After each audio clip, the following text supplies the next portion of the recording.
Welcome to Innovating Entertainment Industries in Web3. I'm your host today. My name is Conor Healy. We have two amazing panelists with us today.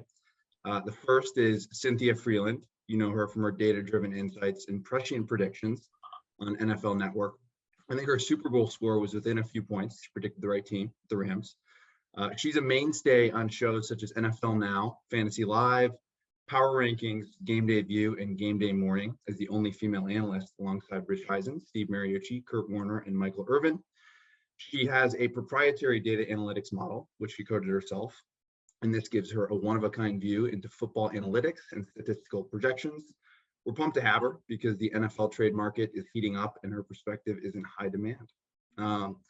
Second, my friend and colleague, Shara Senderoff. She is founder and managing partner of Raised in Space, which is a tech investment firm and incubator. She founded that in partnership with Scooter Braun and blockchain tech leader Ripple.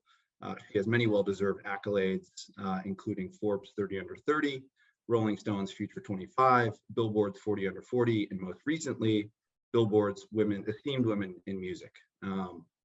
We're excited to have both of these folks on stage today. We wish we were in person. Unfortunately, we can't be there. But we have a really wide-ranging conversation because both Cynthia and Shara's expertise and experiences really run the gamut across entertainment. So we're going to be talking about how some of the traditional players in sports, film and TV, and music are starting to think about Web3 and how they're starting to get involved. We're going to be talking about some of the upstarts and emergent Web3 native players that are pioneering new models and how they're going about navigating the labyrinth of these industries. And finally, we're going to be talking about the belle of the ball, Altered State Machine, and how it's pioneering new game formats with its non-fungible intelligence protocol.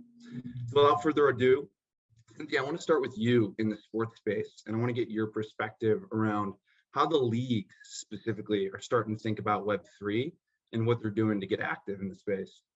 Well, the leagues are taking their power position and really starting from that point, meaning the leagues have the opportunity of, especially the NFL, waiting until something is a bit more of a proven model in order to really move forward. Now, I will say there's kind of two structures. There's the league structure, and then there's the individual club level. And individual club levels have varying degrees of interest, expertise, ability to navigate or even do due diligence in the space. So individual clubs, so meaning clubs meaning individual teams, they have different levels of aptitude for that. However, from the league level, they kind of wait. They take a wait and see approach, mostly because their IP is so valuable. And this isn't just the NFL, it's also the NBA, MLB, all of the different leagues, because the IP, that's all we have is our content, our games, right? So they can wait and see, meaning they're not usually at the forefront. However, they can become a massive tipping point when they do start to make the appropriate partnerships or figure out, sometimes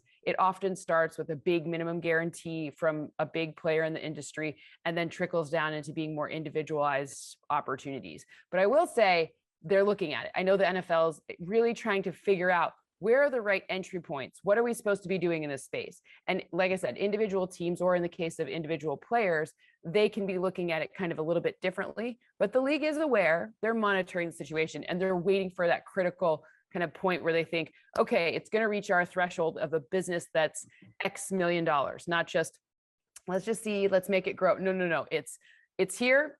Now we'll play. Makes total sense. And the NFL recently, or somewhat recently, struck a deal with Tapper Labs, which is obviously behind NBA Top Shot. NBA Top Shot, wildly successful, right? A pioneer in the sports space, but it definitely leveled off from a revenue perspective. Should the NFL be concerned about kind of this leveling off of revenue, or is it just, look, let's dip our toes in the water here, let's experiment. This is as much a marketing initiative as it is a revenue initiative. 100%. Life's all about expectations. And I think that the expectation with that partnership was that it would be sort of this adjacent collectible, like a new version of collectible space. I don't think that the NFL viewed this as, all right, this is our entry point to this whole new world of thinking about NFTs and really trying to interact with our fans on that level. I think they took the comp of cards perhaps, or maybe cards and, interaction and figuring out kind of, okay, like, is this like a loyalty play, some version of fandom. They probably use like a fan avidity scale. I used to work in the league office, so I do have a little bit of understanding about how some of the ways that these things get done. So they looked at what Dapper did. They saw what it drove with Top Shot and what it drove for the NBA in terms of engagement and, you know, how fans felt about it, sentiment. So it's really more marketing metrics that I would imagine this deal was struck based on, as opposed to a real entry point for understanding a new way of using technology to interact with fans. I think they were more,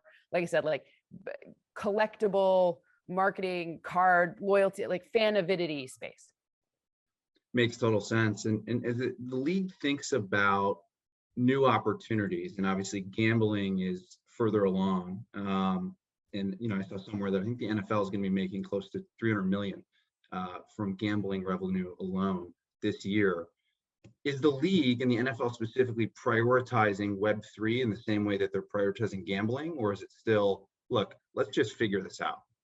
I think there's two different, so I have my fainting couch because this is my fake fainting couch because there was a specific player that has made my week be like unnecessarily dumb anyways, long story short, over that. But I think there's two different things here. The gambling is not new. Like, people have been gambling not legally for a really long time and legally for a really long time. But now the technology that's empowering something that's very, very, like, everybody gets it. Like, they, you know, find me someone who doesn't, what's gambling? Oh, this brand new thing that, you know, like, oh no, right. It's not the way that it works. Right. So this is just like, gambling feels like plugging in a tech play to make it more, you know, accessible for more people. That feels more like the comps are easier. The logic is easier. There's no tricky, like, you have to trust me that this tech works type of thing. It's just, okay, does your platform work? What does it look like? People can go, they can play, they can try. It feels very like you can experience it and have your own opinion of it. Web3 feels like I went to the Combine last week, and I think the number one question I had that was not related to football was, what is an NFT sin? Like, explain to me what, like, in simple terms, like I'm a baby. And the point is that there's curiosity there, but it feels like this like cloud of like, I don't know what's going on. The tech feels very like these smart tech people get it, and then I'm over here and I'm not a tech person. So it's like the leap doesn't feel incremental, or it doesn't feel like, you know, Amazon started off making a bookstore online. We got it. We can buy books online now. No, we don't have to walk into Barnes and Noble. And then here it's like, now we're like, oh no, it's this whole new thing with all these things. And it doesn't mean one thing, it means 30 things. And what is, you know, blockchain? What does that even mean? Like, so it just feels like there's a lot of questions, and that people who have a strong tech background, they have an advantage, as opposed to, so maybe what I'm saying here is, as I'm talking this through, like, maybe the real opportunity is like, who can do the best at explaining what it is to these massive players, because they're all interested. They know they're like, there's something there. They can't wrap their head.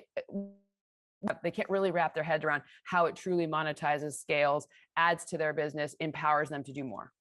Yeah, makes total sense. On something there real quick, because I think there's something really interesting that Cynthia said. If we zoom out to a bird's eye view, effectively, and the audience at South by Southwest is Web3 native. They're building Web3 initiatives, platforms, properties, IP, you name it. And I think it's really interesting to look at the early participants of Web3 are saying, well, all of these leagues should be innovating. They should be getting in early. They should be doing all this, they should figure it out soon.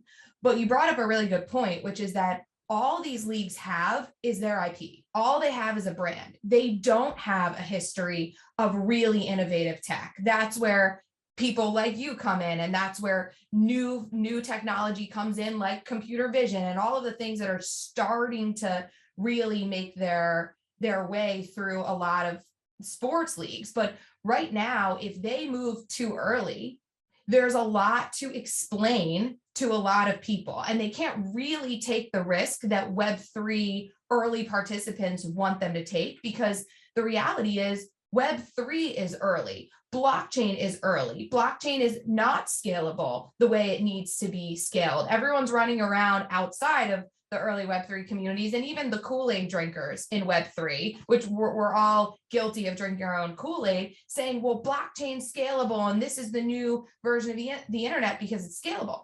Blockchain's really aren't scalable yet. The leagues are scalable. They have some of the biggest audiences across the globe. And so we have to find that magic point where the technology and the teams, I think your point is really great. Teams meaning entrepreneurs, founders, teams behind a lot of these Web3 properties have to really go in with a white glove service to say, this is how it should be done with minimal risk.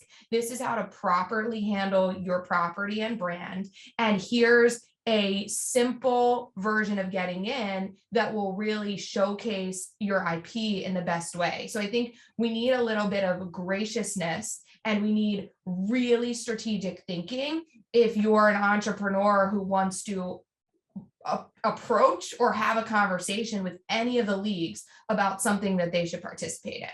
The technology that we're focused on most, like other than, things that like, obviously there's a whole, the websites and all that stuff that's all already there, like keeping them going, and the technology around the television, like our broadcast technology is awesome. Like figuring out new, like 4K, 8K, all that stuff.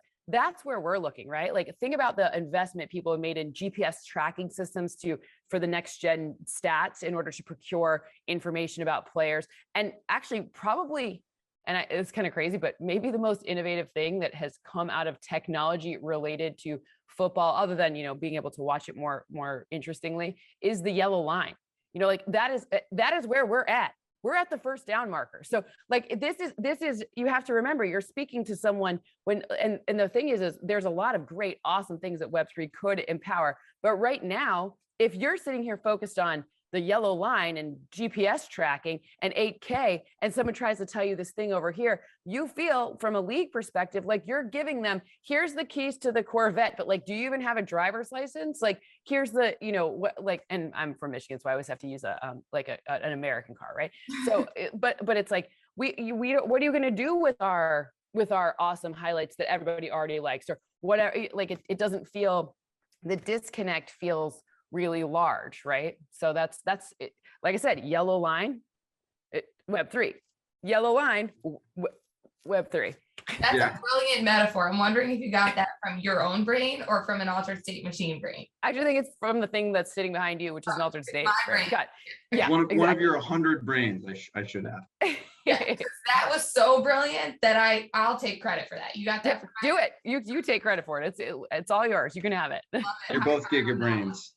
So this is exciting. To your point, both of your points, right? Web3 is still so nascent. I think I want to go back to this gambling point, because I think gambling is an industry that Web3 can emulate in a sense from an interest perspective, from a revenue perspective. Cynthia, I want to get your perspective first around what's working in gambling and where does it have room for evolution? So I think the things that right now it feels like what the things that are working are, so there's two things. Remember, there's the people who put on, create, and are responsible for content, and then there's the consumer. They're not really always speaking to each other. So some of the things, there's restrictions, and there's people kind of walking slowly, like slow, because we don't have to make a decision yet. We can just take money from everyone. Like, and I'm not, saying that's right, or it's not a judgment of value. It's like this capitalism, like we can partner with 3 different people who are competitors to each other and take all their money. So why wouldn't we do that? Right. So, look, what's working is, to me, there's been pent up gambling, demand, right? Like people have been wanting, Brett Musburger's like, there's some people in the desert who are really happy right now. And like horrible stuff like that, not good TV. I love Brent, but like, now that people who say that now, I'm like, stop copying him. That was his thing. So there's pent up demand and pent up thoughts around what the demand would look like once it finally gets a lot more shows, a lot more, everyone's into content, because right now we're also seeing like content's totally changing, what's interesting, what's driving value.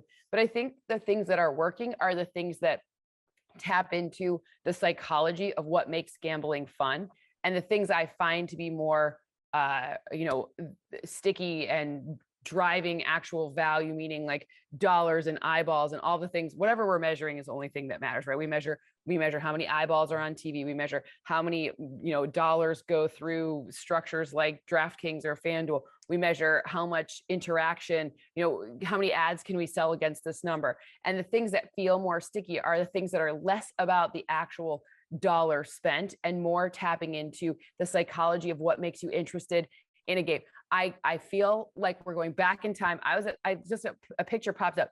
I was at South by Southwest in 2010 when I was working for Disney, and we were working on you watched Grey's Anatomy and like some stuff would pop up on your iPad. I won a digital Emmy for this. Like, this is ridiculous. But at South by Southwest, we were trying to figure this out, right?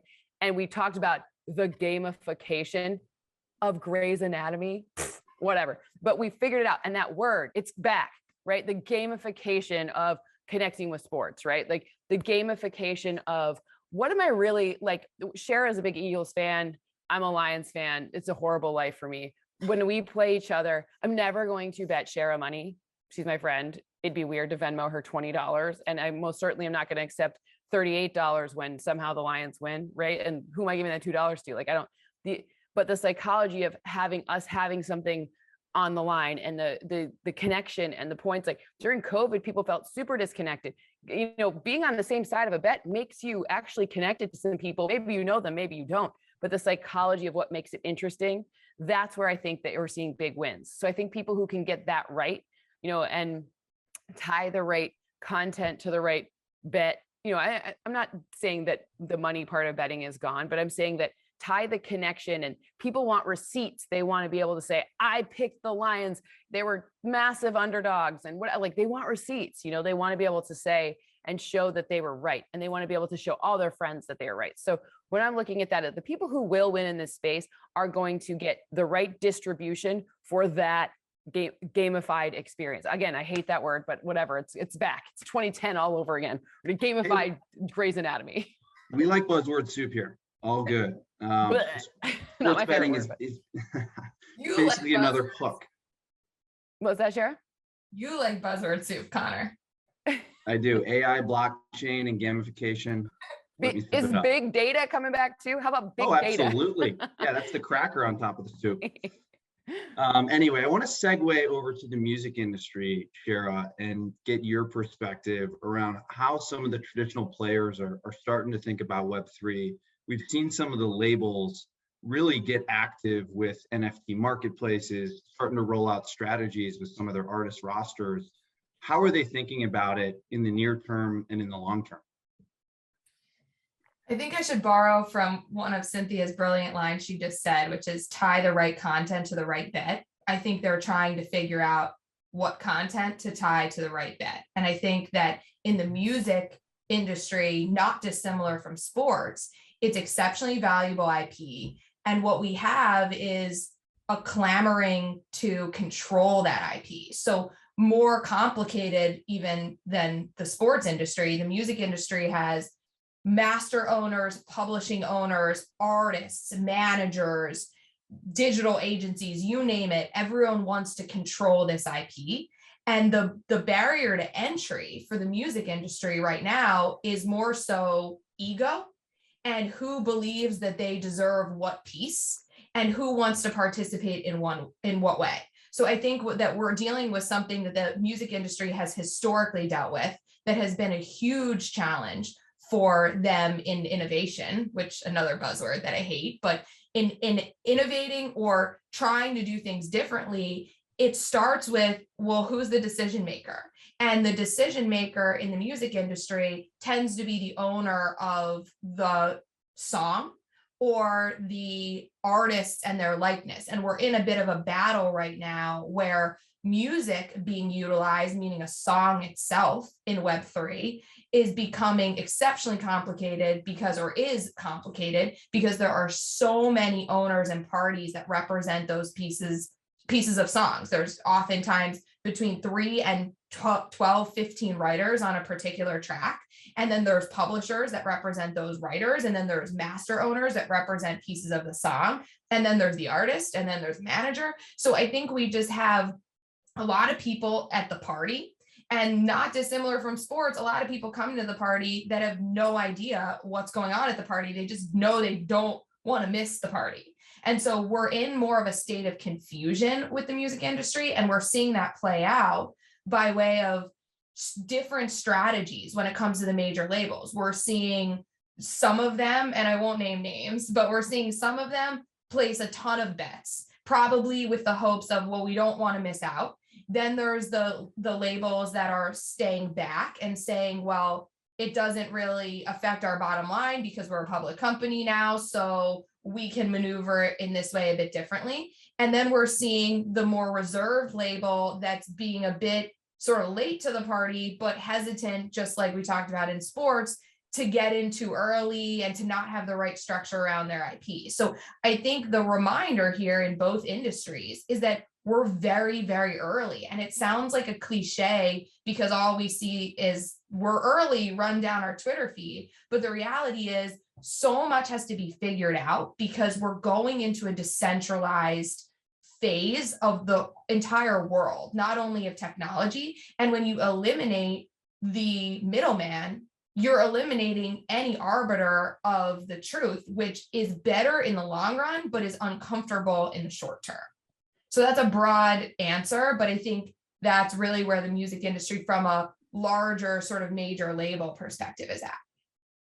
Makes total sense. And Shara, you started your career as a film and TV producer, so it'd be good to get your perspective on some of the film and TV players as well, who historically have been a little bit slower to adopt new technology. Maybe they're more rooted in the traditional models. How are they thinking about Web3? Are they ready to innovate, or is it, let's watch some of these other facets of entertainment go before we start to dip our toe in the water?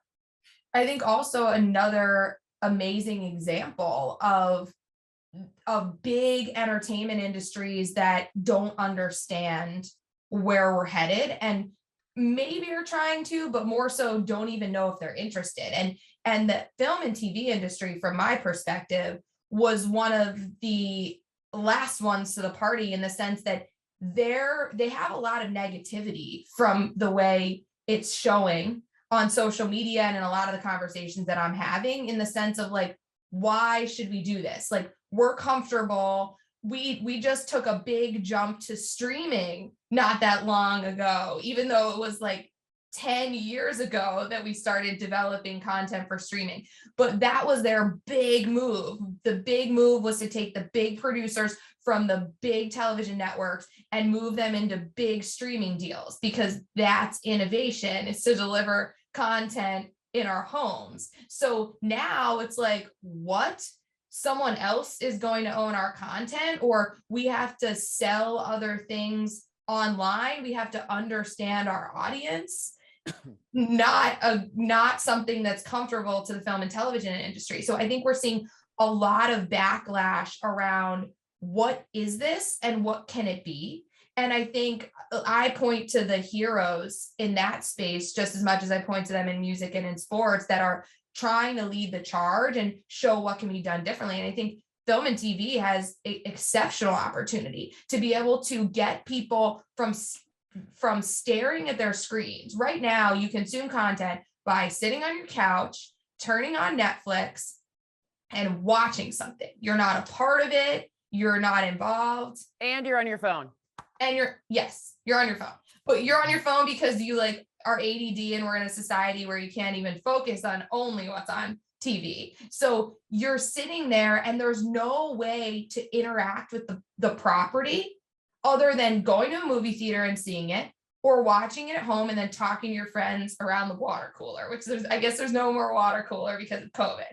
But so now NFTs present a monster opportunity for these, talk about exceptionally large fan bases. I mean, TV shows and movies have also some of the biggest audiences in the world, but they're not engaging with them at all, besides sending them content on screen. So now NFTs can create an opportunity to engage with more characters, to have involvement in storylines that go off the screen.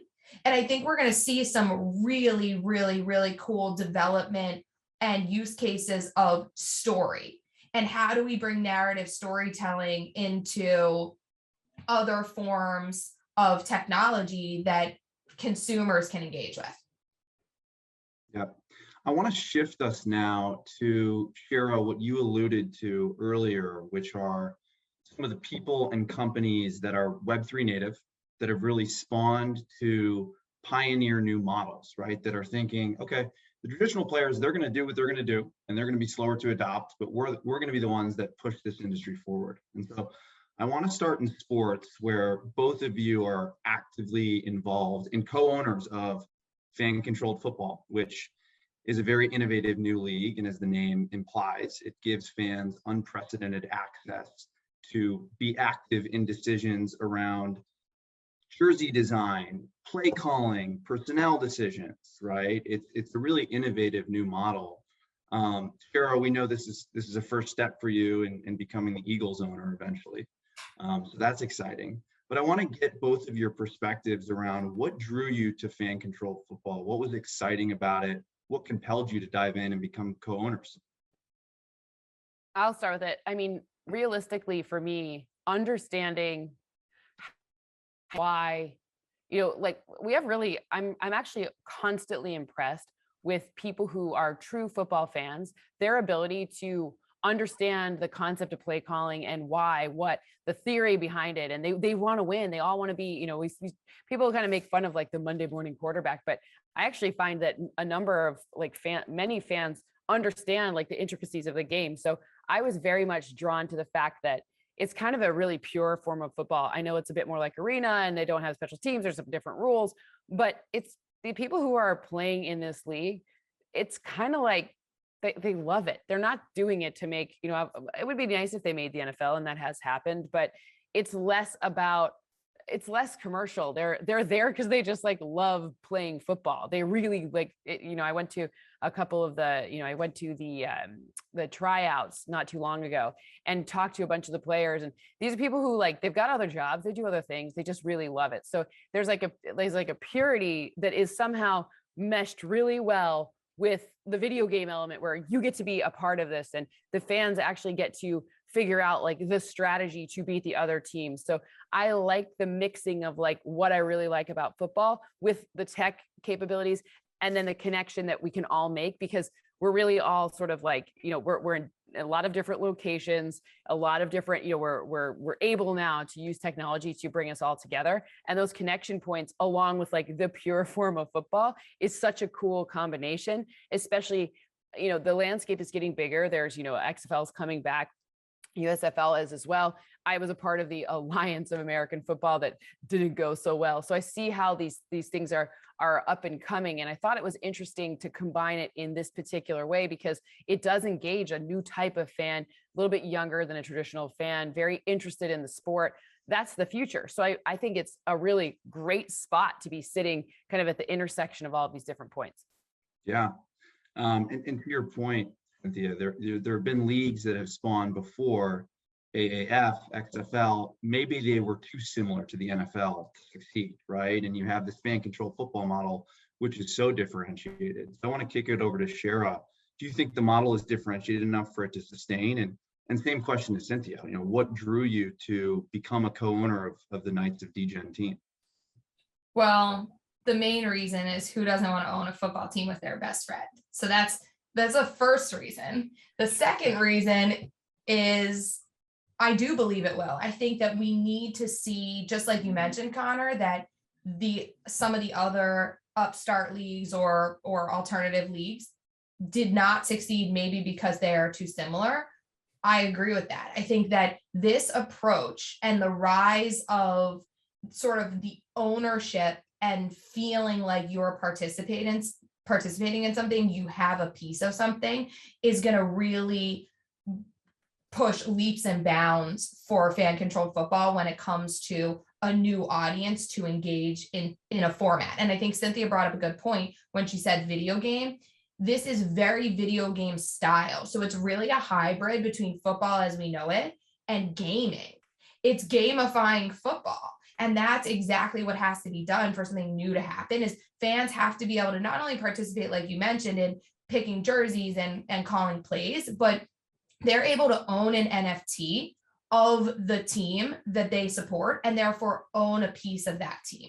And that's something that we, like, as much as I love the Eagles, I don't own a piece of the Eagles. And even though you might own a share of the Packers, you own absolutely nothing. They obviously should have done that as NFTs, but that's the beauty of fan controlled football, is that you can really be a part of something. And I think that goes a long way. And as Cynthia mentioned multiple times with sports, loyalty drives engagement. And I think that's what we're going to see with fan controlled football. Also, this is like a perfect tie-in because it's a bit interesting, because we were involved in Knights of Degen early when they had a team, and we're a part of Knights of Degen, hence why we're owners of the Knights of Degen team. But Altered State Machine now owns a fan controlled football team. And since we're all investors of Altered State Machine, we have a little bit of a conflict because we effectively own two teams, and we support the Brains and we support the Knights. So that will be a great matchup. Well, that's a game we probably should go to, Sim. And yep. Super interesting. Shara, you mentioned the Packers fans buying shares of the Packers. Those shares don't appreciate. You can't trade them. They should have totally been NFTs. And maybe that's just sour grapes from a Bears fan, right? And the Packers are my daddies, unfortunately. But it does speak to, they are. And Rodgers got signed for 4 more years, so 4 more years of hell. But anyway, it does speak to the demand from fans to be involved and be co-owners of a team. I think it's super interesting what fan control football is doing. Cynthia, do you think that the NFL could get wind of the FCS model and want to sort of break this fourth wall, per se, between fans and sports teams, or is that too much of a pipe dream? We're never going to see fans calling plays or opining on personnel decisions in the NFL. I don't think there's any amount of reasonable time soon where fans will get that form of, first of all, the amount of time, effort, and energy that is spent on rules, safety, really protecting all of the interesting parts of the. So the rules are quite different in fan control football. It's not as simple as fans are. The rules, there's a lot of. It's not a different sport, but it's a different sport, right? And so it's a very cool way to augment and add to NFL. Like you could become. It's going to be interesting because, there's going to be, I don't know if am I supposed to say we're going to have a second season? So there's going to be a spring season and then a fall season. And the fall season of fan control football will include likely many players who were cut from practice squads and real NFL players staying in shape and being able to add to the skills part of their game in order to potentially put themselves on a roster the next season. So I think it's actually a really nice, it's nice that it's not the same. Because I think that, like you pointed out before, the USFL, that like some of these have been either too like showy. XFL back in the day was interesting, and then the AAF was a little bit too much, like trying to be too much football. They did have separate rules for blitzing, etc.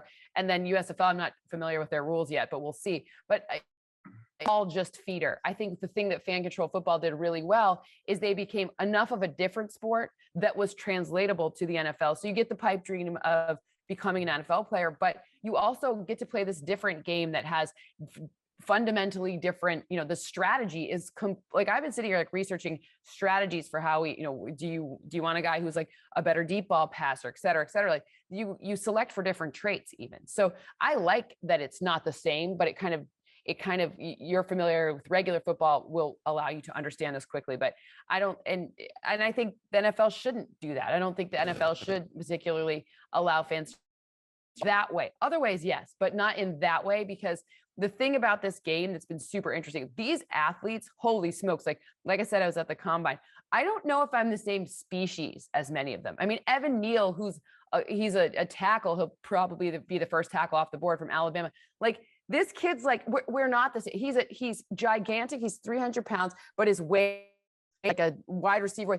And then, but point being, like, these are the best of the best. This is the Kentucky Derby. Like these are the best. And doesn't mean that other horse races aren't awesome too, but like keep it right up here. You don't want to select for different traits after you spent so long cultivating, protecting, and really growing this thing that where the best ones are here. The best ones are here. Yeah, it'll be interesting to see what happens. Fan controlled football kicking off season 2 in April in Atlanta. Both of you are already being heralded as top owners, similar to Robert Kraft. So we're excited to see what you guys are going to be able to do. So we're trying trying to be Jerry Jones. I think we're trying to be Jerry Jones. I am, at least. You're an Eagles fan. Why would you want to be Jerry Jones? Because from a from an owner perspective, look at the empire. Yes, I hate the Cowboys, but I respect the empire. Love it. I want to jump back into music with you, Shara, and you sort of alluded to some of these upstarts in music that are pioneering new formats, right? Some of them are taking streaming royalties and allowing fans to now buy into these streaming royalties via NFTs. Some are doing it a little bit differently, right? And kind of experimenting with a new song debut window, a la sound, right?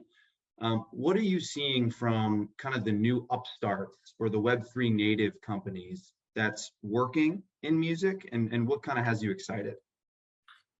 I think it's a good question. I think that around Web3 and music, we have more questions than we have answers.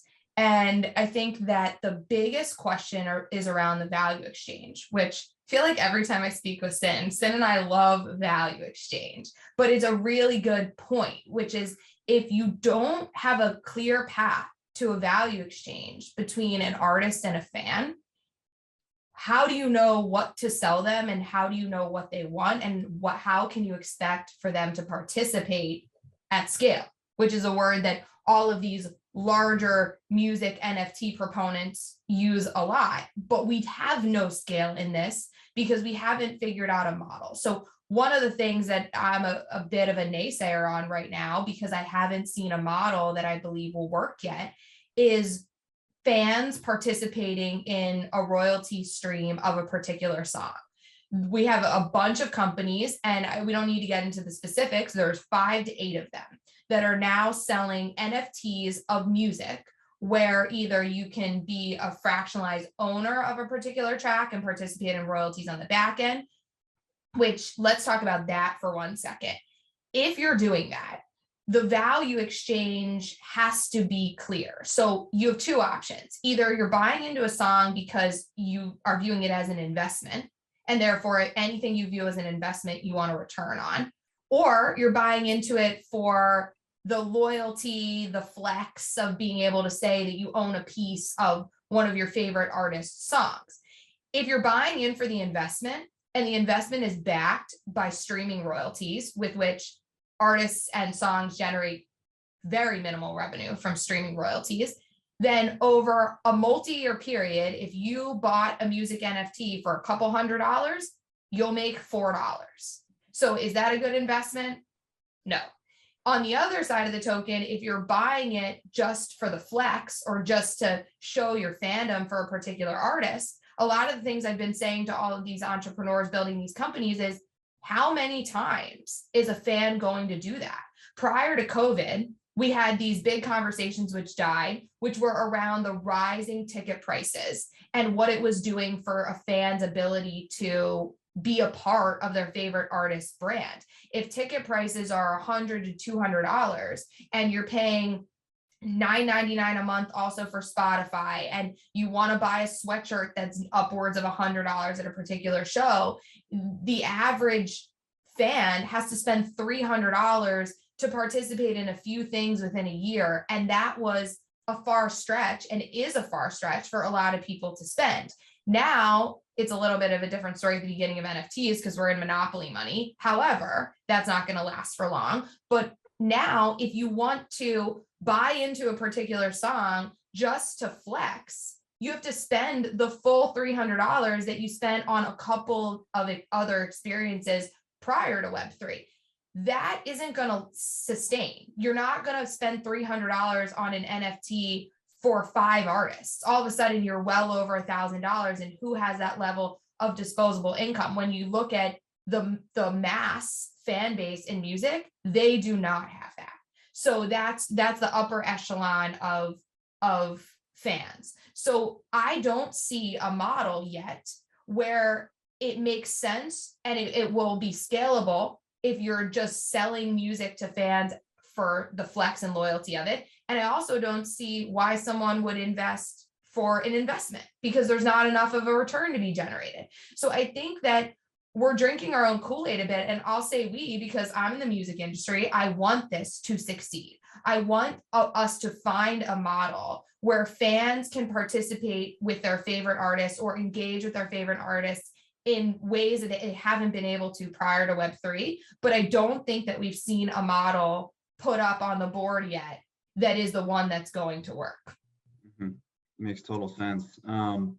And it seems like that the music industry, at least initially, has been drawn to NFTs as a format versus some of the other avenues that you could be exploring in Web3, a la social tokens, right? Shara, why do you think social tokens haven't had their moment yet, right? And we've seen sort of stops and starts, companies like BitClout that sort of Trojan horse their way in, created 2,000 creator coins without the creator actually opining. I think there are securities questions. Maybe there are sensitivities from artists and their management teams around having this always on market cap associated with their brands. But why do you think we haven't seen more artists and their teams experiment with social tokens? Well, I would say at a very high level, why haven't we seen brands and commerce engage with Bitcoin? So I think at a very, very high level, this is so unproven and we don't know how to value tokens. We can't predict what they're going to be. We don't know how and where they'll be utilized. We haven't seen a full circle yet for any new form of currency. I mean, we're seeing ETH right now, obviously have utility by way of NFTs and by way of NFTs, but it will be interesting to see how the rise of tokens within their own communities starts to scale. I mean, we're seeing the tokens that are tied to certain metaverse platforms like Decentraland and Sandbox. We're seeing tokens start to come out of particular NFT collections. Obviously, we're going to see a big one come out in the next little while with Bored Ape Yacht Club, which will really be interesting to see a community that has such high demand and then determine how that token will value itself, how the community will value it, and how it will be utilized and what we're buying into tokens for. So I think if we then back down to the music industry and artists engaging with tokens, I think it's too risky early on, not to mention from the SEC perspective and the security perspective that you brought up, Conor, but also just from the platform perspective. A lot of these social token platforms are out pitching artists that this is why they should get involved, but these platforms are 3 months old. So I would tie it back to where we started this conversation with brand and value of brand. It's just simply too risky now for an artist to launch a particular token on a platform and with so much unknown about what the token should deliver and how it should be valued, because you therefore then can't communicate anything clearly to your fans. And then you're in a whole disaster of misaligned expectations. Yeah, I think it's very well said. I want to wrap this conversation up by talking about altered state machine, which is obviously very near and dear to all of our hearts. Cynthia, you're also an investor and very active in helping us crack a few things with ASM. I'm going to assume that everyone watching this is familiar with ASM. I don't want to tease out too much, but one of the things that we're collectively working on is a reinvention potentially of what fantasy football could look like using ASM's non-fungible intelligence protocol. Cynthia, I want to get your take here because obviously you are very much the data expert. This numbers game, fantasy football reinvention, it's really unique, right? In the sense that it would require a combination of historical data sets, right? To basically populate the brains, attach them to players, and also real-time data sets like we see in traditional fantasy football. I want to get your perspective around how to properly balance those two things in a new format like this. Well, first and foremost, it's not dissimilar to the analogy between the NFL and fan control football. It's kind of similar here. It's, fantasy football is a very mature industry. If you're looking at revenues, numbers of players, composition of players, yes, of course, NFL Network, ESPN, CBS, y'all all want more female players because we spend more, whatever. But like, it's a pretty mature industry. There's a pretty, you're not going to do something incrementally bigger or smaller. It's well formed. So how do you then take the psychology of that and add something that people are now enabled to do via tech that's going to be interesting and different and augments and really lifts up what we loved about fantasy football? I mean, people started doing fantasy football with like their hands and would call each other for a drug. It's ridiculous, right? Someone I can't even imagine and so now we're at the space where it's super easy. You can play daily, you can play all these different ways. Well, this is a new way to respect what the technology is allowing us to do, but tap into the psychological things that we like about interacting with the sport in a real-time way. So much like fan control football, it's not trying to be the NFL. It's not trying to be former, how, fantasy football has been played for years. It's trying to be this new thing that, you could be a fantasy football player and also love doing everything with ASM that we're doing. So it's really more about using the technology to respect what we already love about the game and add to it, and really kind of take the things that before felt like we couldn't do them just for a lot of reasons, but technology being the primary one, and allow for this way to add and really interact with the sport on a different level. So we're not trying to kill fantasy. It's not trying to take the parts that we love about this thing that people get very romantic about their fantasies. But I can tell you how many people I talk to people like, my fantasy team, blah, blah, blah. They love it. They'll tell you how they lost to their friend Bobby in 1995 and like on a stat correction. Like, people remember this stuff. That's awesome. Now we're trying to create all of these things, here lifted up in a different way that respects now the capacity and the ability to harness all this technological horsepower. Yeah. It'll be really interesting to see what the integration of real-time data does to elevate play-to-earn games, because we're still so early. And obviously people like you will be driving that change. So, Shara, I want to kick it over to you and get a sense for where ASM's non-fungible intelligence protocol makes sense for other game formats as well. Well, I think just to add to what Cynthia brought up and altered state machine around the things that we're doing together with them in sports, I think that with fantasy, it's entirely driven around the physical stats of what happens in a particular week. But ASM as a non-fungible intelligence agent and taking a brain, and I like to really dumb it down to say, if I wanted to, and I do, take Cynthia's brain out of her head and put it into a little robot that's sat next to me that I could have spit out different outputs or give me different information.